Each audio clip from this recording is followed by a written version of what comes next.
The screech of tearing metal and the explosive shatter of glass fractured the freezing Busan night. A black sedan spun out across the slick, oil-stained asphalt of the abandoned harbor warehouse, crashing hard into a stack of rusted shipping containers. Before the smoke could even clear, the heavy doors of 3 trailing black SUVs flew open. A dozen men in immaculate dark suits stepped into the biting winter air, their weapons drawn, moving with mechanical precision. At the center of them stood Han Jae-Min. He didn't carry a weapon. He didn't need one. His presence alone was a death sentence. He walked calmly toward the wrecked sedan, his long wool coat brushing against the falling snow. Inside the vehicle, a trusted associate, blood pouring down his forehead, scrambled desperately toward the passenger door. He had leaked the coordinates of the Han Syndicate's most lucrative smuggling route to a rival gang. Jae-Min stopped just inches from the cracked window, looking down with eyes as cold and unyielding as the frozen sea behind them. The traitor begged, his voice trembling so violently his teeth clicked. Jae-Min didn't utter a single word. He merely gave a slight nod to his chief advisor, Seo Min-kyu, who stood a step behind him. A single, muffled gunshot echoed through the empty harbor, silencing the pleas forever. Disloyalty in the Han Syndicate was an equation with only one solution. Jae-Min turned on his heel, walking back to his lead vehicle without a backward glance. The convoy tore away from the blood-stained docks, speeding onto the massive, towering structure of the Gwangandaegyo bridge. The city lights flickered through the heavy snow, casting long, eerie shadows across the empty lanes. Jae-Min stared out the window, his mind already calculating the financial fallout of the evening's betrayal. But as the convoy reached the highest span of the bridge, a sound pierced through the heavy hum of the engine and the whistling wind. A sharp, desperate cry of a child, cutting through the silence of the night. Jae-Min's eyes narrowed. He raised a single hand, and the entire convoy slammed on its brakes, tires shrieking against the icy asphalt. Before we find out what is waiting beneath that freezing bridge, make sure to hit that subscribe button, turn on notifications, and drop a like on this video so you never miss a single twist in this legendary story. Jae-Min stepped out into the freezing wind, his bodyguards instantly forming a protective wall around him, their hands inside their jackets. He ignored their warnings, stepping toward the edge of the pedestrian walkway and looking down into the concrete underbelly of the bridge. There, huddled against a massive concrete pillar, was a sight that defied the opulence of the city. A 9-year-old African girl, Nia Okafor, was wrapping her own thin, tattered jacket around her 7-year-old brother, Kofi. The boy was shaking violently, his breath coming in ragged, shallow gasps, his skin flushed with a dangerous, burning fever. Jae-Min walked down the service stairs, his heavy boots crunching on the snow. His men followed, flashlights cutting through the dark.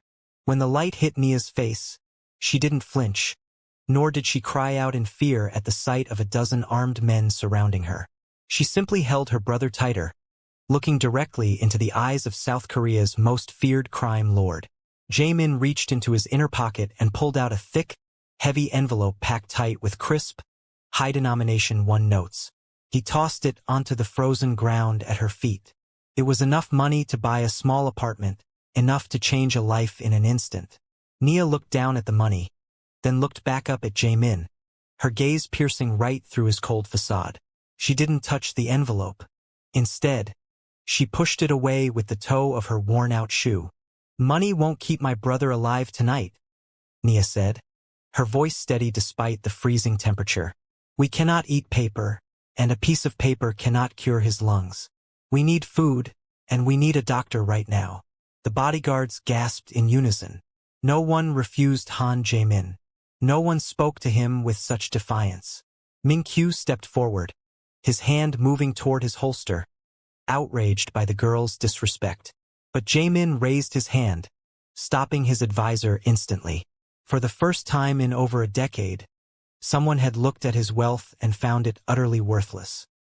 He stared at the fierce, unblinking eyes of the little girl, realizing that this child possessed a strength that all his millions could never buy.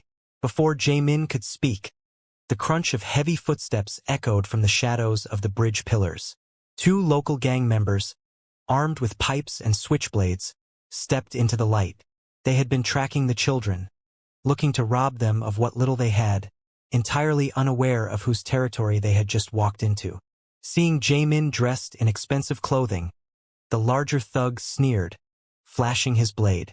"Hand over your watch and your wallet, old man, and maybe we let you leave this bridge alive," the thug threatened, stepping aggressively forward. Jae-Min didn't even blink. He didn't call for his guards. In a blur of motion, he closed the distance between himself and the attacker. He grabbed the man's wrist, snapping it instantly with a sickening crack, sending the knife clattering to the ground.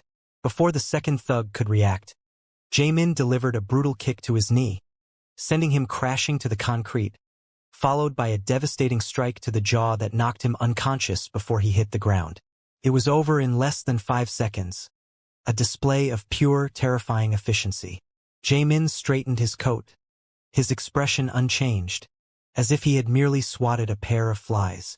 He turned back to Nia, expecting to see tears or terror, but she was just watching him, her eyes wide, assessing the violence she had just witnessed without a hint of fear.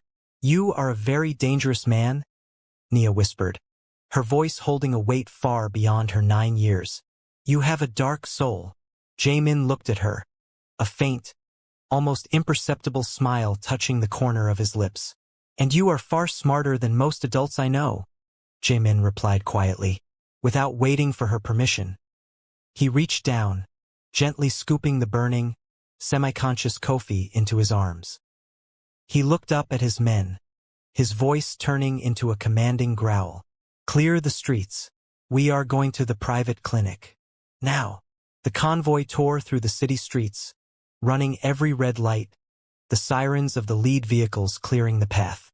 Inside the SUV, Nia sat silently, her hand gripping her brother's freezing fingers while Jae-Min watched her from the opposite seat, deeply unsettled by her silence.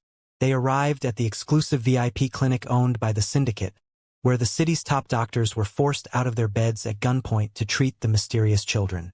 For hours, Jae-Min stood outside the emergency double doors, smoking a cigarette in the restricted hallway, a rule no doctor dared to enforce against him. Nia sat on the waiting room chair, her legs dangling, staring at the floor.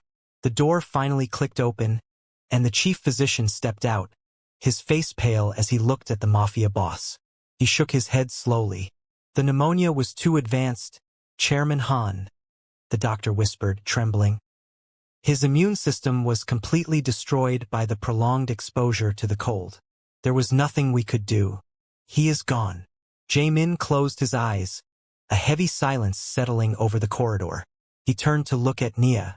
She had heard the doctor's words. She slowly stood up from the chair. She didn't scream. She didn't sob. She just walked into the room where her brother's still body lay covered in a white sheet. The funeral was held 2 days later on a bleak, gray morning. The wind howled across the cemetery overlooking the freezing sea. Nia stood entirely alone beside the small grave, her frame small against the vast, empty landscape. She refused to shed a single tear in front of the sea of men in black suits who stood at the perimeter. Jae-Min watched her from a distance, standing under a black umbrella. He saw himself in her, the total isolation, the refusal to show weakness to a world that was looking for a reason to crush her. When the workers began lowering the casket, Jae-Min walked over, standing beside her. "You have no family left in this country, and the streets of Busan will consume you," Jae-Min said, looking straight ahead. "Come to my estate. You will have a roof, food, and security. I will provide for you." Nia didn't look at him immediately. She stared at the earth covering her brother. "If I come with you," Nia said, her voice cracking slightly for the first time, "I will not be your servant, and I will never owe you my silence." "I expect nothing less," Jae-Min replied. An hour later, the iron gates of the massive Han estate swung open. Nestled high on a cliffside overlooking the Busan shoreline, the mansion was a fortress of glass, steel, and marble. As Jae-Min's vehicle pulled up to the grand entrance, dozens of heavily armed guards and high-ranking syndicate executives lined the driveway, bowing perfectly in unison as the door opened. Servants moved through the grand hallways in terrified silence, keeping their eyes firmly on the polished floor, terrified of drawing the chairman's wrath. But as Nia stepped through the massive double doors, she didn't look down. She looked up, her sharp eyes taking in the cameras in the corners, the hidden earpieces of the guards, and the subtle, tense shifts in posture whenever Jae-Min walked into a room. Everyone in this empire lived in absolute terror of the man who had brought her here. But Nia walked past them all, her head held high, entirely unfazed by the opulence or the danger that surrounded her. She had entered the lion's den, not as a victim, but as an observer who was about to change the syndicate forever. The days inside the Han estate blended into a cold, calculated routine, but Nia's presence changed the very air of the mansion. While the most hardened criminals in Busan lowered their eyes when Han Jae-Min walked into a room, the 11-year-old African girl watched him with an unsettling, quiet intensity. She spent her afternoons in the massive, mahogany-lined library, consuming books on history, governance, and economics at a speed that alarmed the estate's staff. One evening, Jae-Min was reviewing a stack of shipping manifests at the grand dining table, his brow furrowed over a sudden discrepancy in maritime cargo weight. Nia walked past, carrying a heavy text on international trade law, and paused just behind his leather chair. Without a word, her small finger tapped a specific column on the spreadsheet. 3 of those charter vessels have identical registration numbers, but they are logged as docked in different ports on the exact same date, Nia said, her voice entirely flat. The shipping companies listed at the bottom don't exist. They are just words on paper. Jae-Min froze. He looked from the document up to the young girl, his eyes narrowing. The room became dangerously still. Min-kyu, who had been pouring tea nearby, nearly dropped the ceramic pot. Jae-Min grabbed his phone, dialed his chief accountant, and demanded an immediate audit of the Busan port records. 10 minutes later, the voice on the other end of the line confirmed Nia's precise observation. Someone had been utilizing ghost vessels to siphon off the book's revenue from the syndicate's legitimate logistics arm. Instead of flying into a rage at the security breach, Jae-Min stared at Nia with an expression that bordered on awe. He realized then that her mind was a weapon far more dangerous than any firearm in his armory. "Who taught you to read a maritime manifest?" Jae-Min asked, leaning back in his chair. "Nobody," Nia replied, looking him dead in the eye. "But lies always leave a clumsy trail. You just have to look at what people are trying to hide, not what they are showing you." The next morning, Jae-Min dismissed her standard tutors. He hired the most elite, expensive legal minds, financial analysts, and corporate strategists in South Korea, commanding them to give Nia a master-level education before she even reached high school. As the years passed, Nia grew from a defiant child into a brilliant young woman, her intellect sharpening into a blade. Yet, despite the luxury Jae-Min provided, she refused to adopt the lavish lifestyle of a mafia heiress. She wore simple clothes, refused expensive jewelry, and never let anyone forget that she was an independent force within the house. Her nightly debates with Jae-Min became a legendary fixture of the estate, whispered about among the guards. "You control this entire city through fear, Jae-Min?" Nia said during one of their late-night chess games, aggressively taking his knight with her bishop. "But fear is an unstable foundation. It requires constant maintenance, constant violence. The moment you blink, the people who fear you will turn on you. Fear keeps the peace, Nia," Jae-Min countered, moving his rook to trap her king. "Respect is a luxury for weak men. In my world, if they don't fear you, they bury you." "No," Nia said, looking up from the board, her dark eyes flashing with absolute conviction. "Fear can control a man's body, but it can never buy his loyalty. True power is when people follow you because they believe in your justice, not because they are afraid of your shadow. One day, your empire will learn that lesson the hard way." It was during her 16th year that Jae-Min officially introduced her to the inner workings of the corporate front, bringing her into a closed-door meeting with his executive board. At his right hand sat CEO Min-kyu, the calm, impeccably dressed chief advisor who had served the Han family for 15 years. Min-kyu never raised his voice, never made an accounting error, and always agreed with Jae-Min's strategies before they were even fully spoken. The entire board revered Min-kyu as the brilliant architect behind the syndicate's legal survival. But as Min-kyu delivered a flawless presentation on projected quarterly earnings, Nia sat in the corner of the boardroom, her eyes locked onto his hands.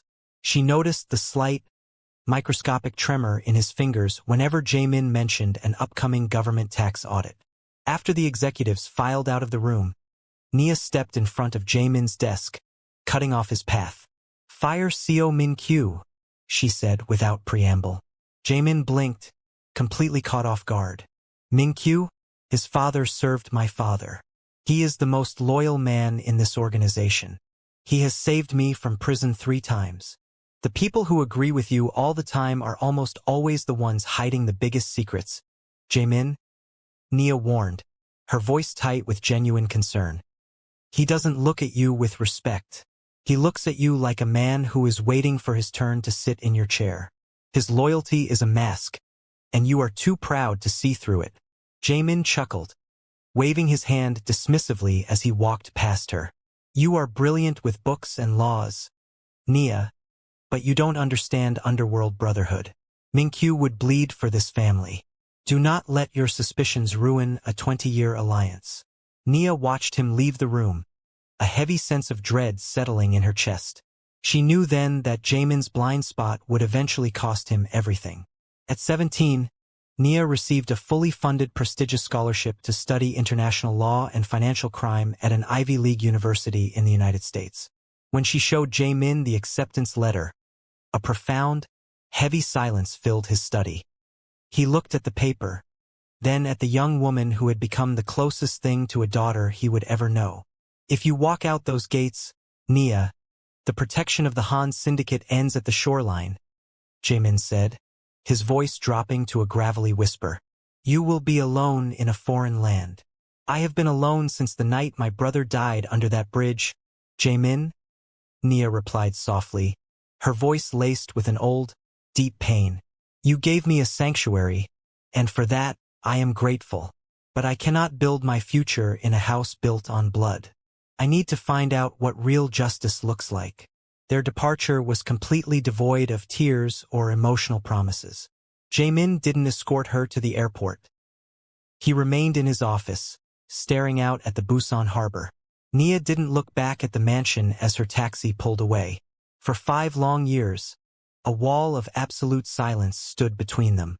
Nia never called, never sent a letter, and completely erased her digital footprint from any syndicate-monitored channels. The silence tore at Jae-Min more than any wound he had ever received in a street war, but his pride kept him from breaking the barrier. While Nia was across the ocean mastering the complexities of international banking law, the cracks she had predicted within the Han Syndicate began to fracture wide open. It started with minor financial discrepancies, a few $100,000 missing from an offshore account in Macau. Within 2 years, the leak became a raging torrent. Millions of dollars vanished overnight from the syndicate's core shipping logistics companies. The South Korean Supreme Prosecution Service launched a massive, unprecedented investigation, raiding Han properties and seizing truckloads of corporate data. Worse, the forged signatures of Han Jae-Min began appearing on illicit contracts tying the legitimate shipping lines directly to illegal drug manufacturing rings in Southeast Asia. The media went into a feeding frenzy, branding Jae-Min as a desperate, dying crime lord who had lost control of his borders. Through it all, CO Min-kyu remained at Jae-Min's side, his face a mask of grief and determination as he promised to find the mole and fix the collapsing empire. In reality, Min-kyu was the architect of the ruin. He had spent 5 years meticulously transferring the syndicate's wealth into untraceable shell corporations registered in his own name, while carefully laying a breadcrumb trail of forged evidence that pointed directly to the man who had trusted him. The trap was set, and the empire was ready to fall. The iron trap snapped shut on a rainy Tuesday morning when over 50 federal agents stormed the Han estate, subduing the guards and placing Han Jae-Min in handcuffs. The media called it the financial trial of the century.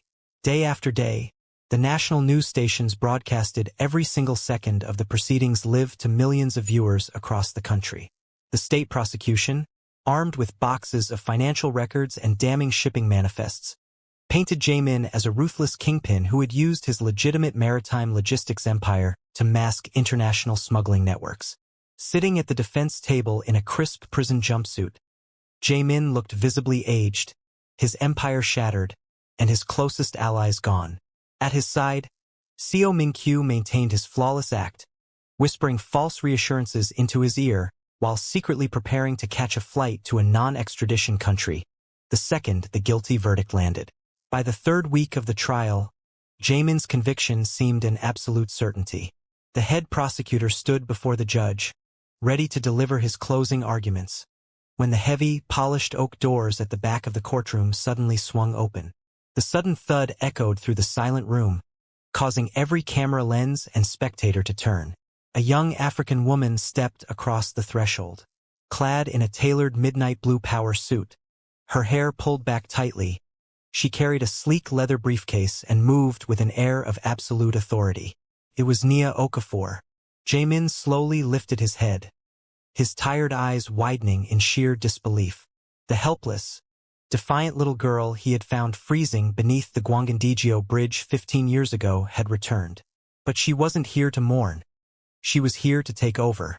She walked directly past the stunned spectators, approaching the judge's bench with a stack of international legal certifications. "Your Honor," Nia's voice rang out, clear, resonant, and completely devoid of fear. "My name is Nia Okafor, admitted to the International Bar and registered as Special Corporate Counsel. I submit an emergency motion to intervene in these proceedings.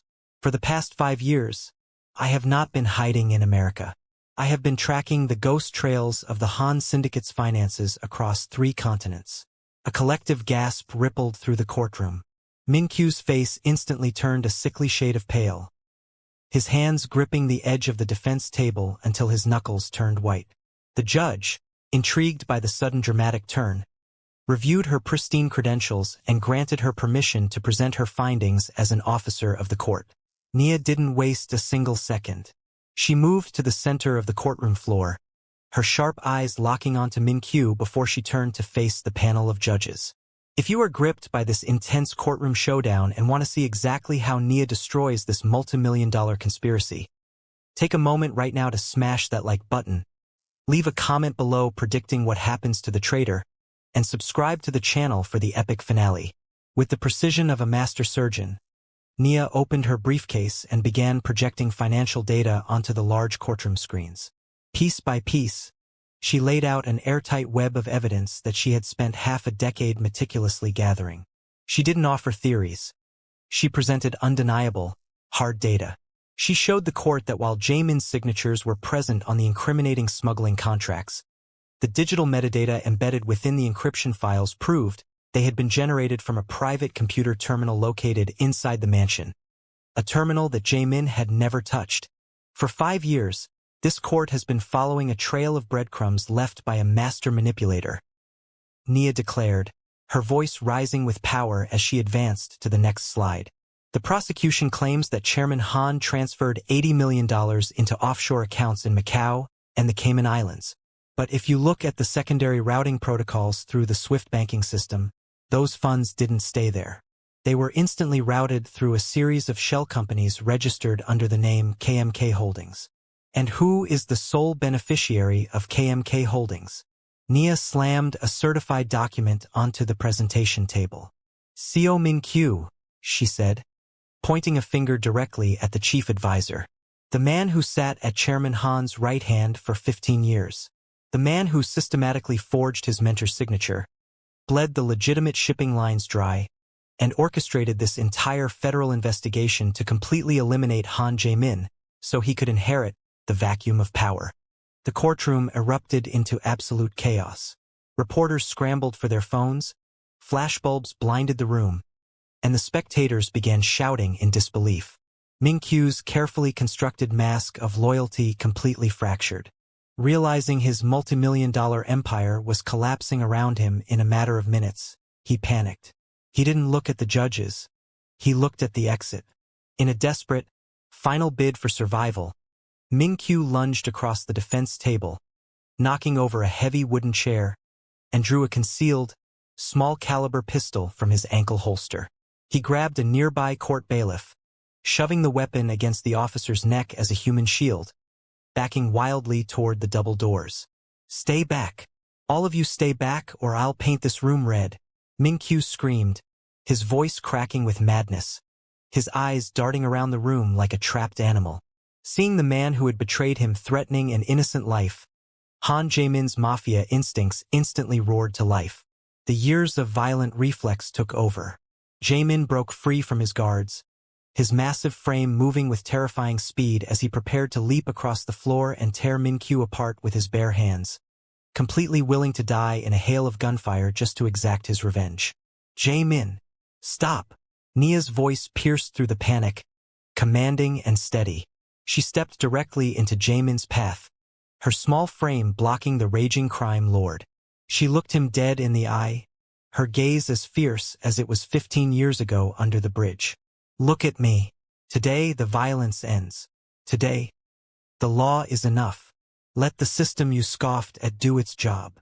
Jae-Min froze, his chest heaving, his fists clenched so tightly they bled. For the first time in his entire life, faced with ultimate betrayal, the devil of Busan obeyed a voice other than his own. He slowly lowered his fists and took a step back. Within seconds, highly trained tactical security officers swarmed the courtroom from the side entrances. A single stun round hit Min-kyu in the shoulder, sending him crashing to the floor, his weapon clattering away as handcuffs were slapped onto his wrists. As the traitor was dragged away screaming, Nia turned back to the judge's bench, her head held high, ready to hear the final judgment. The final gavel fell with a resounding thud that echoed through the packed courtroom, signaling the end of an era. Based on the overwhelming, irrefutable digital metadata and financial records presented by Nia, the judges cleared Han Jae-Min of all charges related to the forged corporate financial crimes and the international smuggling ring. However, Jae-Min did not walk away completely untouched. Standing before the bench, looking at the young woman who had saved his life, he did something that stunned the national media covering the trial. He openly acknowledged the harm his past criminal syndicate had inflicted on the city of Busan. He accepted a reduced, suspended sentence for his historical affiliation with the underworld, vowing to legally dismantle every single illicit branch of the Han organization. The transformation of the Han syndicate began the very next day. Under Nia's strict legal guidance, the shadow operations were completely systematically dissolved. The massive maritime logistics network, once used to hide illicit cargo, was fully commercialized and registered as a transparent, public corporation. Stripped of its criminal elements, the shipping empire was reborn as a lawful, highly lucrative trade corridor bridging South Korea and the African continent.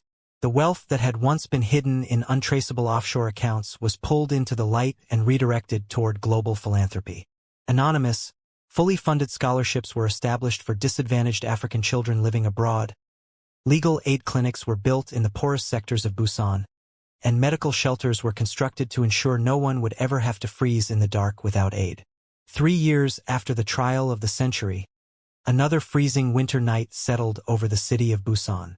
The snow fell in heavy, silent flakes, blanketing the towering structure of the Gwangandaegyo bridge in a pristine white. Beneath the massive concrete pillars, where the bitter wind howled off the frozen sea, an expensive black SUV pulled quietly to the side of the service road. The doors opened, and Han Jae-Min stepped out, wearing the same long wool coat he had worn 15 years ago. Beside him stood Nia, her eyes scanning the dark underbelly of the bridge. They weren't accompanied by a convoy of armed bodyguards anymore. Instead, they carried heavy crates filled with hot meals, thick wool blankets, and essential medical supplies. For hours, the former Mafia King and the brilliant international lawyer moved through the shadows, personally distributing warmth and comfort to the city's forgotten souls. As the crates emptied, they walked toward the edge of the water, looking out at the city lights reflecting across the dark, undulating waves. Jae-Min pulled his collar tight against the biting wind, turning his gaze toward Nia. The question had lingered in his mind for a decade and a half, a puzzle he had never fully solved until this very moment. "Nia," Jae-Min said, his voice dropping to a low, reflective rumble that was softer than it had ever been in his youth. Tell me the truth. That night, 15 years ago, why did you really refuse my money? You were a starving child, freezing to death. Why did you push that envelope away? Nia looked out at the falling snow, a gentle, knowing smile touching her lips as she remembered the fierce little girl she used to be. Because money can buy a man's silence, Jae-Min, and it can buy a man's fear, Nia replied softly, turning to look him directly in the eyes. But money cannot buy a soul. I wasn't looking for a rich man to throw paper at my problems. I was looking for someone who was willing to stop his car. I was looking for someone willing to care. Compassion feeds a person far longer than money ever can. Jae-Min stared at her, a profound sense of peace finally settling over his chest. He realized that by saving an orphan all those years ago, he hadn't just changed her life. He had allowed her to save his own soul from the dark. As the snow continued to fall silently around them, covering the old scars of the city, the former king and the girl who judged him turned back toward the warmth of the vehicle, walking side by side into a future built entirely on truth. If this epic journey of loyalty, betrayal, and ultimate redemption touched your heart, don't let the story end here. Hit that subscribe button right now, drop a comment below sharing your favorite scene, and smash the like button to help this story reach the entire world.